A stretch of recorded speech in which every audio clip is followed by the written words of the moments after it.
personality like on the field? Here he almost seems shy, but on the field he looks like angry, like he wants to fight. I mean, on the field he seems pretty like, I don't see him saying too much. He's more aggressive in his play more than his words. He's a guy who's about action. That's honestly what you want. You don't want guys who are just going to be talking on the field 24/7, not really showing much for it. He's about action, and that's what you want. How did the altitude feel for you out there? It wasn't too bad, honestly. I think you feel it most when you start to like string plays together in a series, and you're sprinting, back and forth, and the heart rate just doesn't come down as quickly. So it's good that we're out here doing it now, so that when we get to Monday, it's not just like a complete shock to us. What's your experience like playing at altitude? Have you done it much? Yeah. So it was altitude back in Utah when I was at BYU. So sort of familiar with it. Obviously, you acclimate, you deacclimate depending on if you're in it or not. So I'm happy that we're here. I'm happy we're getting the chance to acclimate before the game. Do you find benefits in acclimating now that might carry over, when you kind of get to that point and you come back to sea level where it's a little easier? Is that possible? I'm not sure if there's a huge advantage from experience. I think the biggest advantage you have is being in it, acclimating to it, so it's not such a shock to you on game day.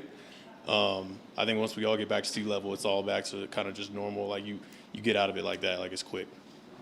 With the Cardinals not announcing whether they're playing Kyler or Colt McCoy, do you just go in, preparing to face that offense? Then if Kyler's more of the wild card because he can freelance a little bit more, right?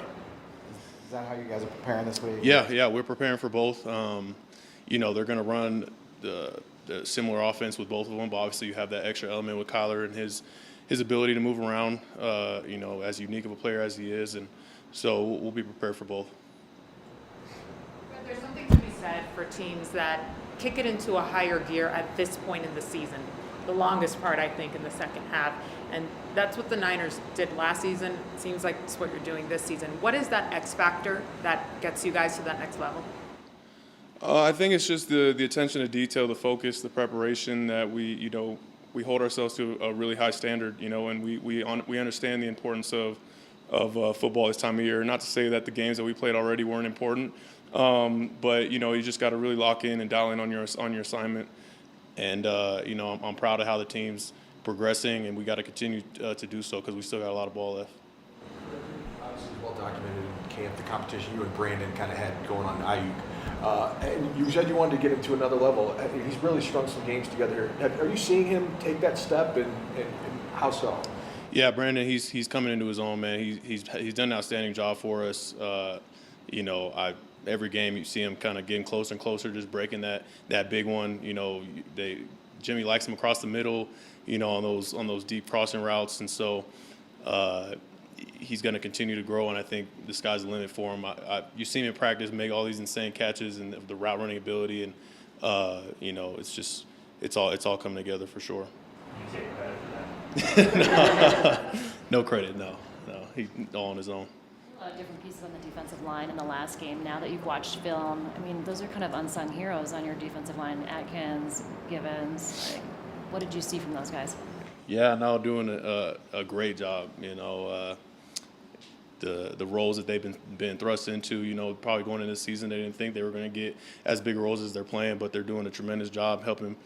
That makes my job easier when they're kind of disrupting up front in front of me, and that's where the whole play starts, is up there up front, the D line, setting edges, penetrating. So we're going to need them big time to continue to improve and be that force in there. Was it almost surprising that Jordan Willis came back so quickly and was such a huge part of the game? Yes and no. Yes, because it's insane that you can come back and be that effective your first game back, no training camp, no practicing. But it's also not a surprise because that's who Jordan is. Like, he's always just been ready to go, and is the silent assassin, doesn't say anything, but as soon as he steps out there and he flashes on tape, every single time he's out there. Does it test your discipline and focus to make sure that your mind's not wandering to other things that it shouldn't be? Yeah, of course. We're all human. Do we want to be out here practicing in 20-degree weather, running around? Probably not. But at the end of the day, like you mentioned, it is a test of your discipline and how how willing are you to be on top of your assignment and be different, in that way that you're not going to let the elements affect you. You're still going to execute your job at a high level. And I think we did that today. There's a lot of significance with this game in Mexico City for a lot of reasons. It was the first game played outside of the U.S. back in 2005, same two teams, last one of this year in the International Series. But you have a special connection with, of course, the fan base in Mexico, part of your lineage. And the Niners happen to be one of the most popular teams in that country. Does it add a little more specialness for you?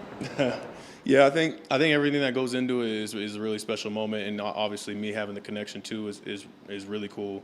The things I'm seeing going around about how there's supposed to be like 80% Niner fans in the stadium, even though it's an Arizona home game, is it obviously puts a smile on your face. But we want to make sure we go out there, we give them a product that they can be proud of. So that's why we're preparing hard. Will they give you a chance to wear a Mexican flag decal on the back of your helmet? I've been wearing one actually. All throughout. The last like 3 or 4 weeks, yeah. Yep. Good. Yeah. All right.